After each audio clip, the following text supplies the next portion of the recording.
오늘 우리에게 주신 하나님의 말씀은 시편 49장 1절에서 20절까지 말씀입니다. 뭇 백성들아 이를 들으라.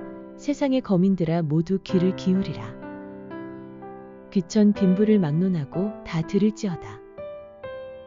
내 입은 지혜를 말하겠고 내 마음은 명철을 작은 소리로 읊조리리로다. 내가 비유에 내 귀를 기울이고 수금으로 나의 오묘한 말을 풀리로다. 죄악이 나를 따라다니며 나를 애워싸는 환난의 날을 내가 어찌 두려워하랴. 자기의 재물을 의지하고 부유함을 자랑하는 자는 아무도 자기의 형제를 구원하지 못하며 그를 위한 속전을 하나님께 바치지도 못할 것은 그들의 생명을 속량하는 값이 너무 엄청나서 영원히 마련하지 못할 것임이니라. 그가 영원히 살아서 죽음을 보지 않을 것인가. 그러나 그는 지혜 있는 자도 죽고 어리석고 무지한 자도 함께 망하며 그들의 재물은 남에게 남겨두고 떠나는 것을 보게 되리로다. 그러나 그들의 속생각에 그들의 집은 영원히 있고 그들의 거처는 대대에 이르리라 하여 그들의 토지를 자기 이름으로 부르도다. 사람은 존귀하나 장구하지 못하며 멸망하는 짐승 같도다. 이것이 바로 어리석은 자들의 길이며 그들의 말을 기뻐하는 자들의 종말이로다. 셀라. 그들은 양같이 수월에 두기로 작정되었으니 사망이 그들의 목자일 것이라. 정직한 자들이 아침에 그들을 다스리리니 그들의 아름다움은 소멸하고 수월이 그들의 거처가 되리라. 그러나 하나님은 나를 영접하시리니 이러므로 내 영혼을 수월의 권세에서 건져내시리로다. 셀라. 사람이 치부하여 그의 집에 영광이 더할 때에 너는 두려워하지 말지어다. 그가 죽음에 가져가는 것이 없고 그의 영광이 그를 따라 내려가지 못함이로다. 그가 비록 생시에 자기를 축하하며 스스로 좋게 함으로 사람들에게 칭찬을 받을지라도 그들은 그들의 역대 조상들에게로 돌아가리니 영원히 빛을 보지 못하리로다. 존귀하나 깨닫지 못하는 사람은 멸망하는 짐승 같도다. 아멘. 어렸을 때 부모님이 하셨던 말씀이 하나도 틀린 게 없다, 이런 생각이 들 때가 있죠. 가끔씩 그런 얘기도 귀에 쟁쟁하게 들리죠. 너도 똑같은 자식 낳아서 똑같이 당해봐라. 내 마음을 그러면 이해할 거다. 근데 그 말이 틀렸나요? 어머님 마음이, 부모님의 마음이 느껴질 때가 있습니다. 그런데 그 당시에는 그게 진리고 경험에서 우러나오는 정말 앞으로 내 삶 가운데 이루어질 말씀이지만 귀에 들리지 않습니다. 귀담아 듣지 않아요. 심지어 마음 가운데 어떤 생각을 하냐면 나는 엄마와 아빠와 다른 삶을 살 거야. 엄마는 그러니까 안 되는 거야. 이런 생각을 하죠. 오늘 1절 말씀에 들으라 라고 말하며 말씀이 시작됩니다. 그런데 49편의 말씀을 지금 이야기하고 있는 대상이 누구냐면 뭇 백성들, 세상의 거민들, 귀천 빈부를 막론하고 들을지어다 라고 이야기하고 있어요. 그 말은 무슨 말이냐면 오늘 이 말씀은요, 예외 없이 누구나 꼭 들어야 할 지혜의 말씀이라는 겁니다. 그리고 제대로 귀담아 듣지 않으면 반드시 대가를 치루어야 될, 후회할 날이 반드시 있는 말씀이라는 거예요. 어마무시하죠. 그렇다면 우리가 이 들어야 될 지혜가 뭔가? 환난이 다가올 때 악인이 위협을 강하고 우리가 절망적인 상황이 계속되어질 때나 언제든지 우리를 두렵게 하는 상황 가운데 있을지라도 두려워할 필요가 없다라는 것입니다. 처음에는 나는 이 세상 그 어떤 것도 두려워하지 않을 수 있어 라고 얘기하지만 주변의 사람들이 한마디씩 보태기 시작하면 두렵지 않았던 그 마음이 점점 두려워지기 시작합니다. 그런데 시편 49편은 어떤 상황이 와도 두려워하지 않는다라고 말합니다.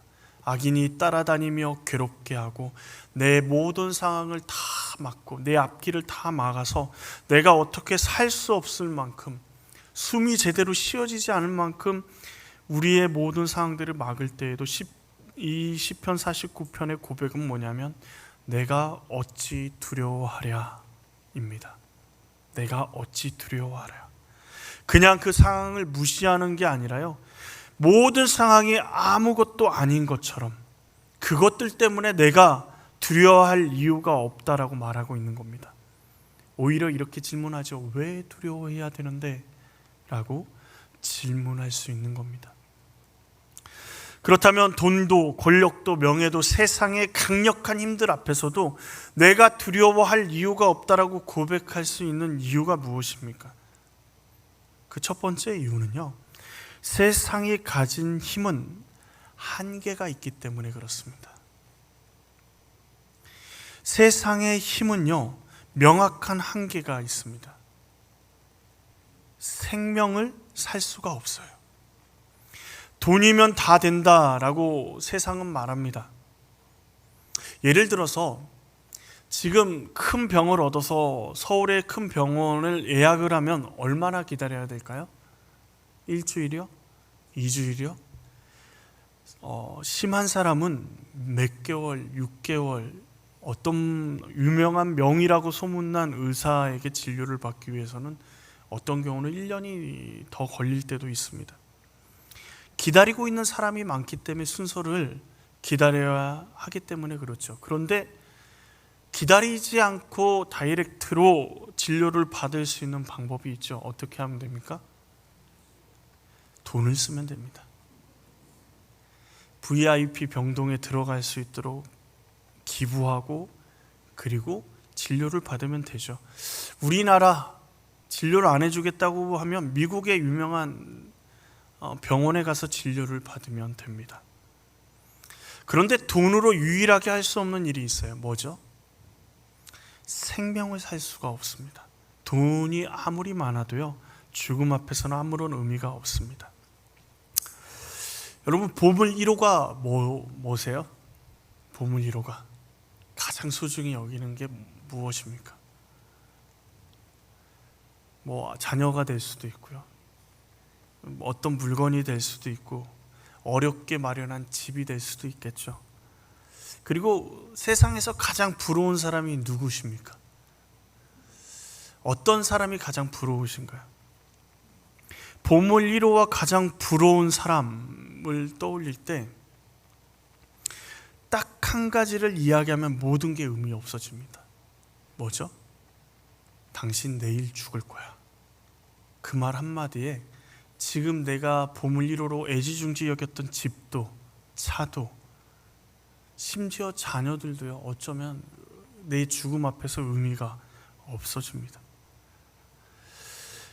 이 세상 그 누구도 돈을 자랑하고 명예를 자랑하고 권력을 자랑하지만 죽음이라는 단어 앞에서 아무런 의미가 없어져요. 무기력해집니다. 자기의 재물을 의지하고 부함을 자랑하는 자도 죽음 앞에서는요, 아무 말 할 수가 없습니다. 왜 그렇죠? 해볼 방법이 없어요. 8절 말씀을 보면요, 생명을 속량하는 값이 너무 엄청나서 영원히 마련하지 못할 것임이니라 라고 얘기해요. 그러니 우리가 돈으로 생명을 살 수 있으면, 살게 되면 얼마나 좋겠습니까? 그런데 돈으로 생명을 살 수 있을 만큼 돈을 가진 사람이 이 땅에 없습니다. 우리의 생명의 값어치가 얼마인가요? 얼마라고 생각하십니까? 그냥 병들어서, 배고파서, 전쟁으로, 기아로 사람들이 죽어가니까, 사고로 사람들이 죽어가니까 우리의 생명의 가치가 없게 느껴지십니까?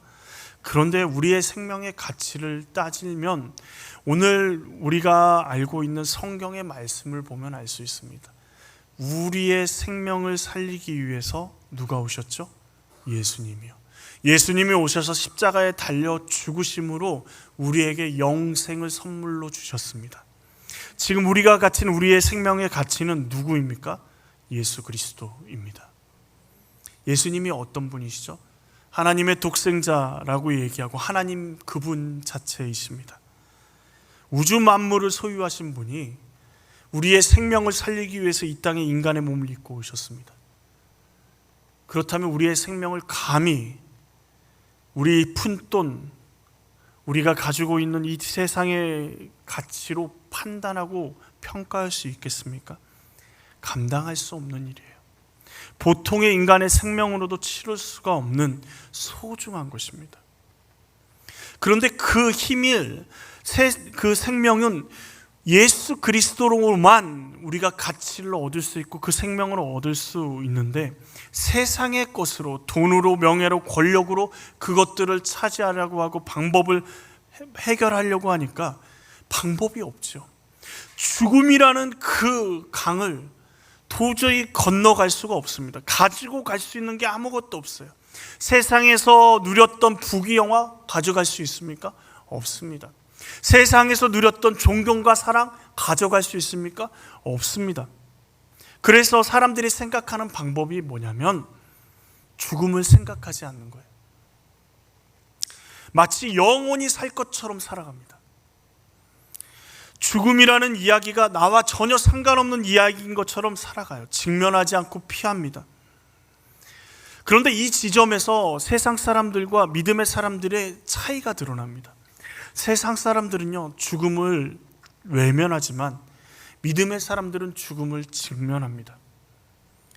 예수를 믿는 사람은요, 죽음의 문제 앞에서 자기의 무기력함을 고백합니다. 그런데 이 무기력함을 고백하는 것은 모든 사람이 동일합니다. 죽음 앞에서요.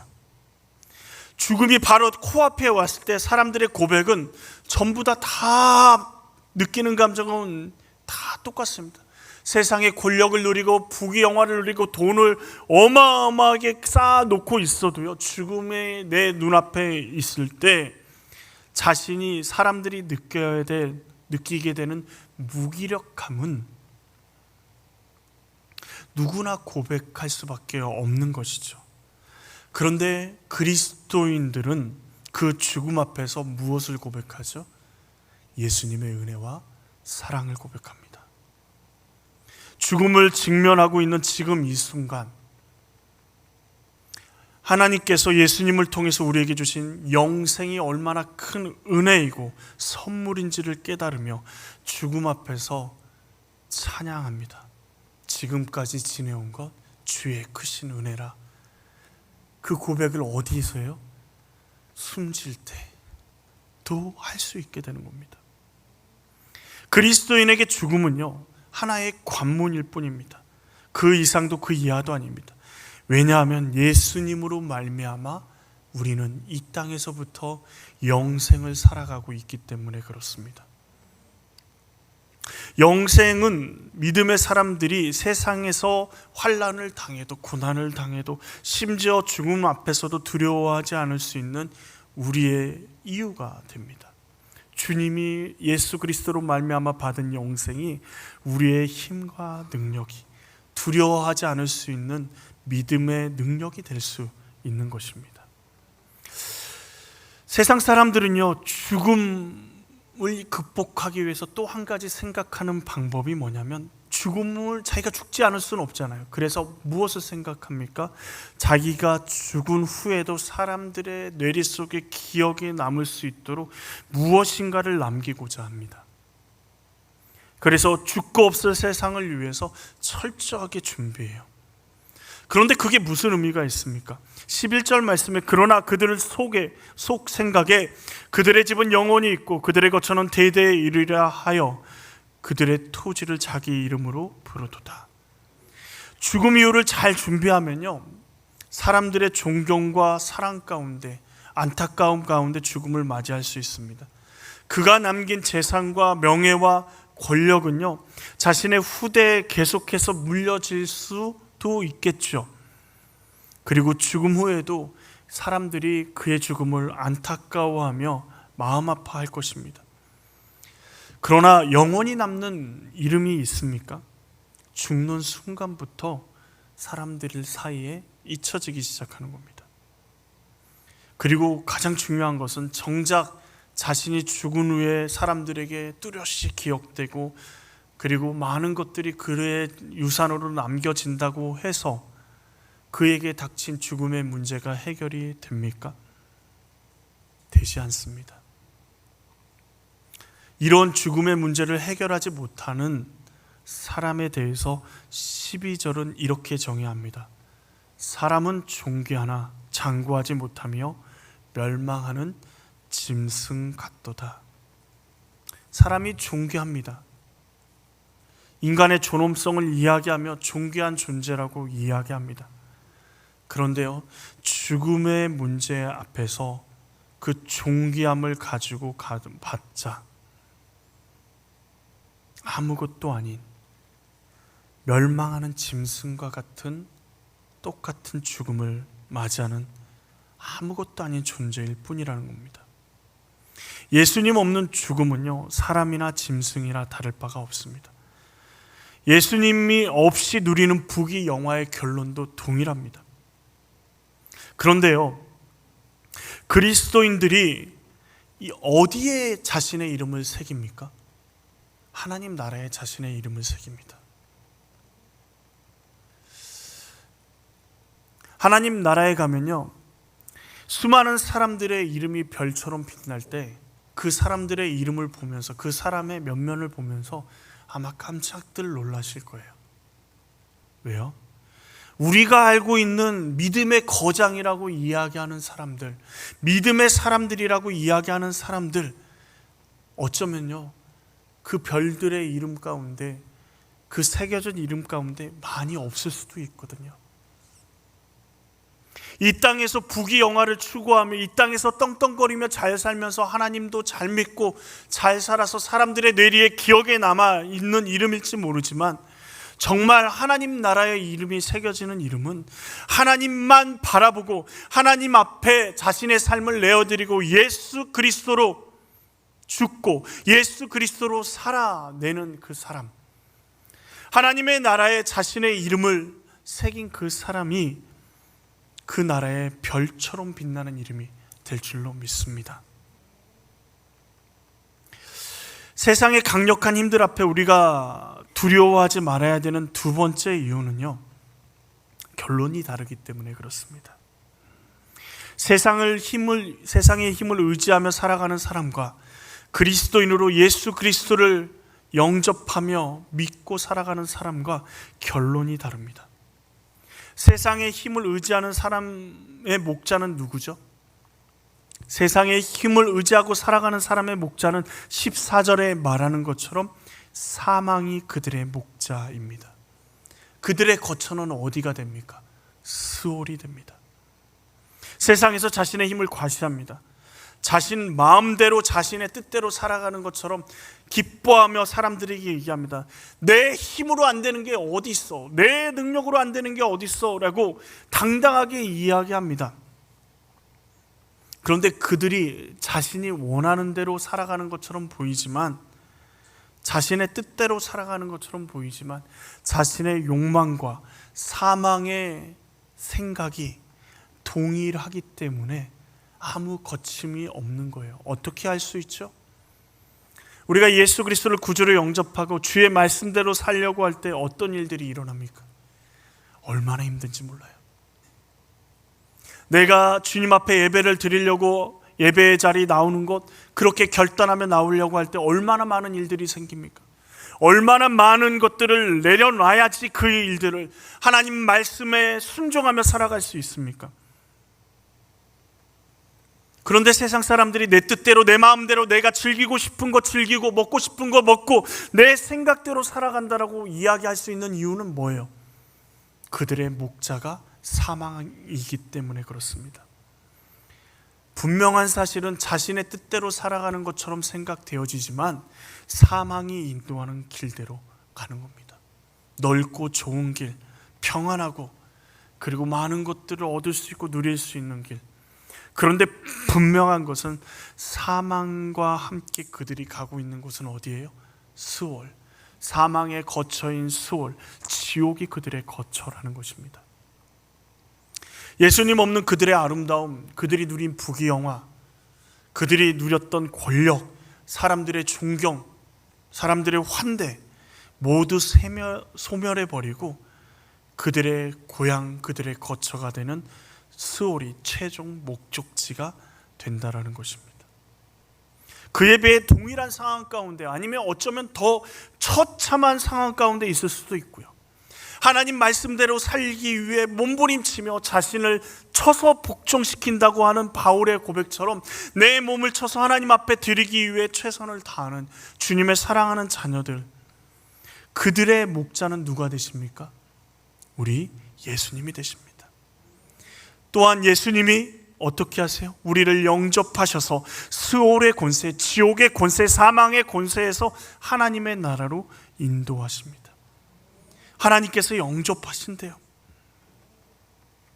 하나님께서 그들을 사망에서 건져 주신다라고 말씀하고 있습니다. 이 땅 가운데서 하나님의 말씀대로 살아가는 것은 어렵습니다.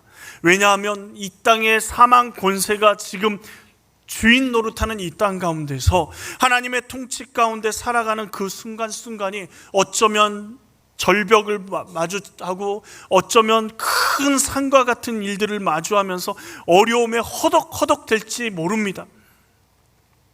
영생의 길을 가고 있는 우리에게 사망은 끊임없이 유혹하며 우리를 시험하고 우리를 넘어뜨리려고 합니다. 심지어는 우리가 넘어지기도 하고요. 일어서기 힘들어할 때도 있습니다. 세상 사람들과 동일하게 더 좋은 것도 없는 것처럼 보이고 동일한 삶을 살아가고 더 많은 것들을 내려놔야 되는 것처럼 보이는데 무엇만 통과하면 역전이 일어날까요?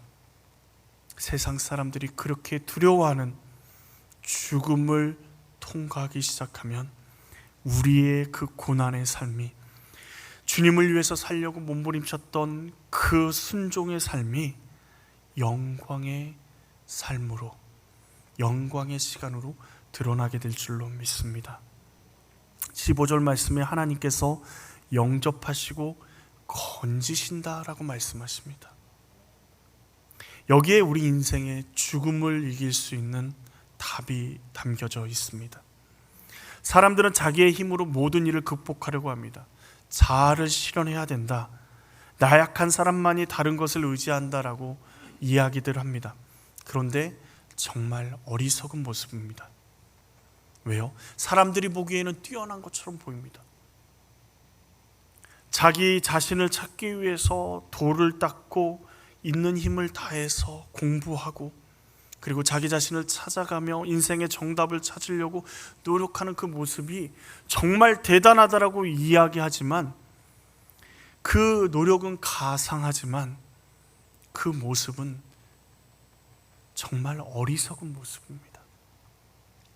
왜냐하면 정답이 될 수 없는 오답을 정답으로 알고 그 오답을 향해 달려가고 있는 인생이기 때문에 그래요. 왜 정답이 될 수 없습니까? 인간에겐 답이 있을 수 없습니다. 큰 홍수가 나서 물에 떠내려가고 있는데 같이 떠내려가는 사람을 우리가 구해줄 수 있나요? 구해줄 수 없습니다. 그런데 우리에게 답이 없기 때문에 하나님께서 직접 정답이 되어서 이 땅 가운데 오셔서 십자가를 지셨습니다. 우리의 고난과 아픔에 홀로 두지 않으시고 우리를 건져내셨습니다. 언제요? 이미 2000년 전에 예수 그리스도를 통해서요. 우리가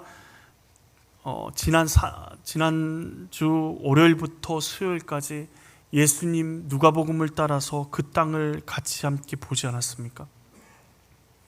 예수님의 살아계셨음을, 그리고 예수님이 그 땅에 걸어 다니셨음을, 그리고 그 땅에 십자가를 지고 달려 죽으셨음을 우리는 보게 됩니다. 그러기에 예수님이 우리를 통해서 하나님의 놀라운 은혜와 우리 인생의 정답을 이루어주고 가르쳐주고 계십니다. 그리고 지금 아픔과 어려움 가운데 있는 우리에게 해답으로 다가와 주십니다. 믿음의 사람의 결론은 그래서 사망이 아니라 무엇입니까? 영생입니다. 하나님이 우리의 목자가 되시니 그 하나님께서 우리를 하나님의 나라로, 그리고 그 하나님의 나라가 우리의 거처가 되게 하시는 줄 믿습니다. 부함도 권세도 다 사라질 뿐입니다. 우리가 가진 권세가 이 땅의 권세보다 훨씬 크기에 그리스도인들은 이 땅의 권세와 부귀 영화를 부러워하거나 두려워해서는 안 됩니다. 우리가 왜 이 땅의 권세와 이 땅의 부귀 영화를 부러워합니까? 부러워할 수밖에 없죠.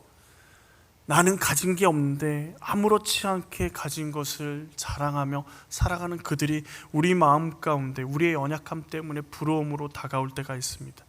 그런데 그 부러움이 우리의 삶의 목표를 그쪽으로 잡게, 그리고 우리의 삶을 흔들게 두어서는 안 됩니다. 세상의 권력자들이 우리를 협박하고 우리를 두렵게 할 수 있습니다. 그런데 그 두려움이 우리 중심의 두려움으로 자리 잡게 해서는 안 됩니다. 왜 그럴까요? 그들이 가진 힘보다요, 우리가 가진 힘이 훨씬 크기 때문에 그렇습니다. 세상의 부귀영화가 부럽거나 두려운 것은 우리가 가진 것이 무엇인지 제대로 알지 못하기 때문입니다. 수조의 재산을 가진 아버지가 있는데 자기 친구가 500원짜리 1000원짜리 과자를 사 먹는 것을 부러워하면서 부럽다 라고 이야기하는 것은 어리석은 일이죠. 그냥 집에 가서 그것을 사서 먹으면 됩니다. 예수님께서 마태복음 6장 33절에 이렇게 말씀하십니다. 너희는 먼저 그의 나라와 그의 의를 구하라. 그리하면 이 모든 것을 너희에게 더하시리라. 왜 먼저 그의 나라와 그의 의를 구하라고 말씀하실까요? 우주 만물의 주인이신 하나님이 지금 우리의 아버지 되심을 보라는 것입니다. 너희가 소유한 하나님의 자녀된 권세를 먼저 바라보라는 거예요. 그렇게 되면 어떻게 됩니까? 이 세상의 부귀영화를 누리고 있는 그 사람들의 자랑과 그 사람들이 누리고 있는 그 모든 것들이 때로는 부러움으로, 때로는 두려움으로 다가오지만 주님의 나라를 바라보는 순간, 우리의 아버지 되시는 하나님을 바라보는 순간 모든 것이 아무것도 아님을 깨닫게 됩니다. 그러면서 우리가 어떻게 얘기할 수 있을까요? 내가 그것을 왜 부러워해야 돼? 내가 왜 두려워해야 돼? 라고 고백할 수 있게 되는 겁니다. 또한 지금 보이는 것이 결론이 아닙니다. 세상에 많은 것을 누리고 있어도 가져갈 수 있는 사람 아무도 없습니다. 예수님 없는 사람들은요, 결국 그들의 조상들이 간 것처럼 빛과 영광을 바라보지 못하고 수호를 자신의 결론으로 받아들 수밖에 없습니다. 모든 한계가 명확하지 않습니까? 죽음이라는 그 한계 가운데서, 죽음이라는 그 한계가 우리 가운데 드러나면 이 땅의 모든 것들은 가지고 갈 수 없는 것들이에요. 그런데 딱 한 가지, 예수 그리스도 그 이름 하나는 우리가 소유할 수 있는 겁니다. 세상의 방법대로 힘과 능력과 권세를 가지고 살아가면 세상에선 좋습니다.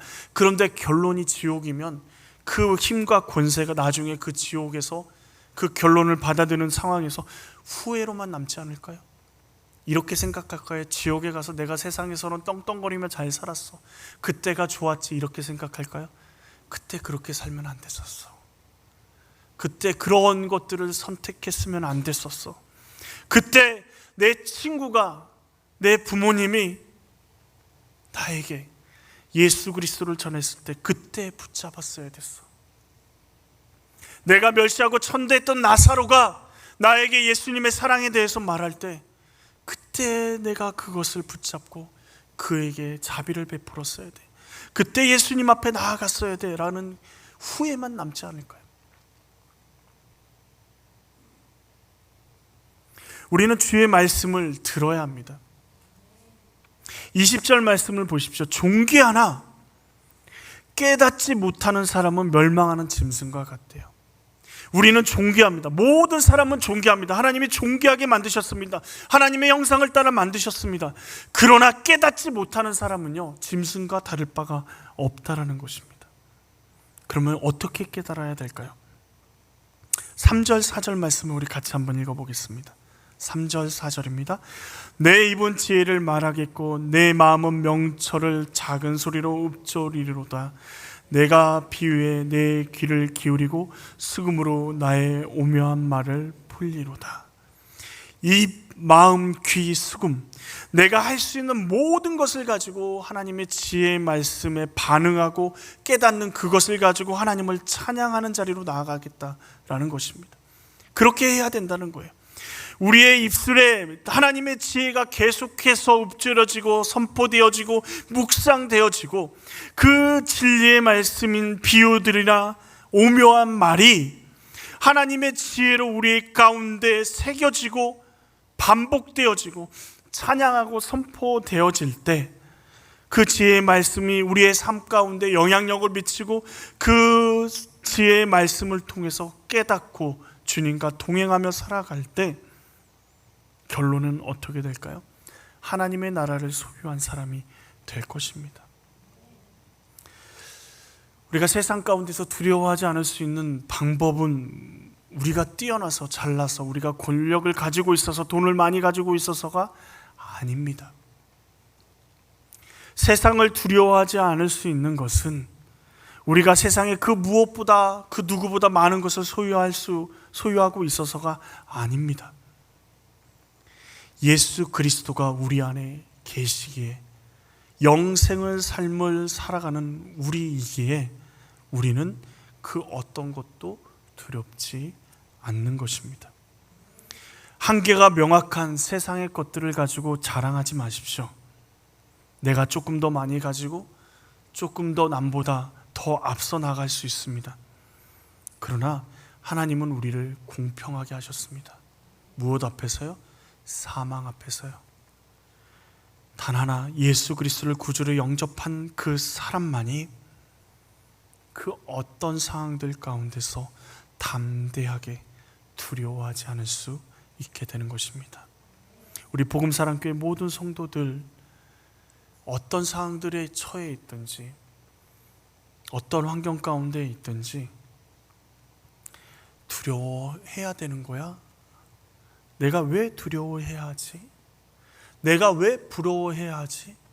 예수님이 나와 함께 계시는데, 우주 만물을 만드신 하나님이 내 아버지 되시는데 내가 무엇을 두려워해야 하는가? 고백할 수 있기를 원합니다. 하나님이 우리를 영접하시고 우리를 건져주십니다. 하나님은 나를 영접하시리니 이러므로 내 영혼을 수월의 권세에서 건져내시리로다.